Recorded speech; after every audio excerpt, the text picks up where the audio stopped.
Sobrang thank you kay Lord. Siyempre, sobrang happy. Especially nakabalik na ulit din ako sa court. And hopefully tuloy-tuloy yung paggaling. And then, of course, sa performance nung team namin. Especially dito sa left and right ko. Nakakatuwa kasi bumalik ulit yung laro nila na I'm sure matagal na rin nila nami-miss. And especially sa PLDT game. So sobrang nakaka-proud and happy talaga. So yun. Thank you, Coach. And for Erica, yun nga sabi ni Coach, bumalik din yung laro. You scored 17 points in this game against your former team then. What can you say about how you worked hard tonight for Sigma? Thankful lang din ako kasi yun, nakuha na namin yung groove ng team. Nagko-connect naman, tapos hindi naging hadlang yung mga losses namin para makuha namin yung goal namin sa today's game. And for HTT, this game, you scored 15 points and 8 excellent kicks and 11 excellent receptions. All around game for you. Ano lang din yung sabi mo, so paano ka na nag-tonight against PLDT? Coming to this match po, laging sinasabi ni Coach na parang no pressure and nothing to lose. So, ayun, mas naging magaan po yung aura namin kanina sa game. Talagang nag-enjoy lang kami and reminder kami na before that game, pag nag-error, move forward lang. So, ganun naman yung nangyari sa game. Kaya happy and grateful ako. Thank you. Cards of the questions. Coaching nga daming nangyari. Can you take us through lang ano tayong decision na pagpalit ng important? May update na ba sa Well, yung nangyari is yung nagkaroon kami talaga ng matinding deliberation regarding do sa bago mangyari itong game na to. Then nga, nag-decide na rin yung management kung part ways na lang din muna. So yun, and we're so thankful din kay Eva dahil dun sa effort and yung dedication na binigay niya sa amin. So I think for now, yun lang muna yung masasabi ko para dun sa import namin or sa mga daw. pero may ready na po? Well, may pinaprocess, may inaasikaso, but hopefully, maging okay siya. For now, si team manager muna namin yung nag-aasikaso. For Fishy and Erica, yung nga may mga challenges. Pero sa inyo, paano lang kayo naging matibay para sa team para makuha na itong first game? Siguro sa akin personally, nag-stay focus lang kami tsaka compose. Hindi namin na tinitignan kung ano yung past games. Siguro mas na-motivate kami para maging eager pa sa panalo. Isa pa din po is binalikan namin yung mga games na nanalo kami kung ano yung feeling din sa paglalaro namin and remind din namin yung bawat isa kung ano yung capabilities namin. So ayun, nag-gel ulit kami ngayon sa game namin and na-get namin tong game.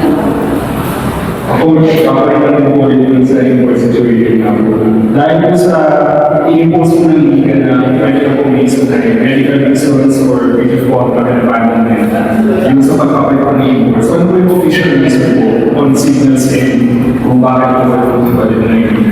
Well, siguro hingi muna ako ng sa inyo ng respeto na kung nung hindi muna namin masasagot yung regarding dyan, kikip muna kami na quiet muna and like yung sinabi ko kanina, siguro yun na yung pinaka muna namin for now. So kung ano man yung mga next na mangyayari, let's see, titingnan namin. But for now, mas kailangan namin na i-improve yung team namin. Especially nakita namin ulit yung gaano kami kasaya, gaano kami ka-eager manalo while nakita namin na nag-i-enjoy yung bawat isa. So, yun lang muna yung focus namin. Thank you. And for education, pinag-pinag yung coach yung hindi masaya ng first game na laro. Pero siguro po naman may mga nawala yung first two games na medyo nakita nyo na rin yung Siguro masabi ko na masyado kaming stiff yung bawat isa. Parang nakakalimutan namin kung saan kami, kung ano yung skills ng bawat isa. Siguro parang nananaig yung mga errors namin, na nakafocus lang kami, hindi kami makapag-move forward. So yun, tinabaho lang namin, nag-reflect kami kung ano man yung kailangan namin i-improve. So yun, feeling namin, nagbunga naman. Same like at Erica, siguro masyado kaming nag-dwell dun sa negative side ng mga nangyayari and hindi agad kami nakabangon. Tapos, ayun, parang everyday talaga nag-uusap kami as a team and kasama rin yung coaches. Kasi talaga siyang malaking challenge. Mahirap yung magkaroon ng 2 losing streak. Tapos parang nakikita pa namin na hindi yun yung talagang laro namin. Kaya everyday, parang work hard lang talaga hanggang sa makuha namin yung goal. Kaya ka naman naman yung former team. Added motivation ba ito na after you Hindi ako naglagay ng pressure. Siguro na-enjoy ko kasi parang ilang years din ako naglaro kasama sa kanila. So feeling ko, mas na-motivate ako na yung mga kasama ko, nakakalaban ko. So sobrang okay naman na sa feeling na wala naman din bad blood, walang okay naman kami. So maayos naman yung paglalaro with them. So exciting lang din pagka sila yung kalaban. Yes! Nung sinabi nga na wala kang report, medyo marami na rin nag-expect na siguro matatalo yung team na. But kayo ba na-surprise kung kayo na 3-0 pa nga itong matalo na twice? Ang medium team expectation. Surprise ako kasi no expectation talaga itong laro na to. Yun lang talaga sinabi ko sa kanila. Oh, nag-training tayo, gawin nyo lang yung lahat ng ginawa natin and that's it. Yun lang. And then, no expectation, laging walang kahit ano nangyayari, gawin lang na yung kung ano yung nararamdaman o ano yung plano. And siguro yung panalo, ako, hindi kasi hindi naman ako nawawala ng pag-asa para sa team namin. Kaya import man yan or wala. Kasi depende sa kondisyon eh.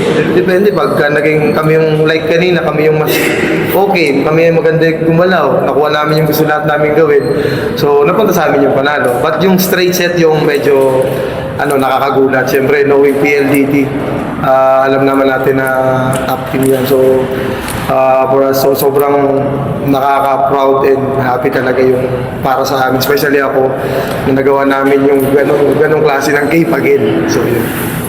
Coach, pati sa import ko ito. Nakagaan ba sa import para pang naging addition basic introduction Siguro both medyo marami rin kami natutunan eh. Nung nandyan, yung wala. Pero ang pinaka happy kami is yung nagising din lahat eh. Nagising kami lahat, even ako na parang kailangan din akong gawin bilang coach na usapin ko yung team, i-motivate ko sila, or i-encourage talaga dun sa ano ba yung goal, ano ba yung purpose natin, ba't natin yung nandito.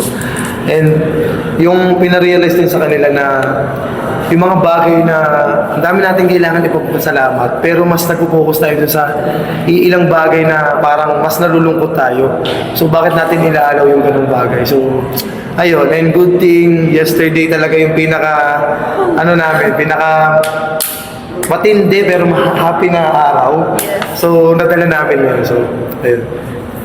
Coach, yung next day po against next level sa Saturday. So, with this momentum, para lang na makatulog heading to your next match.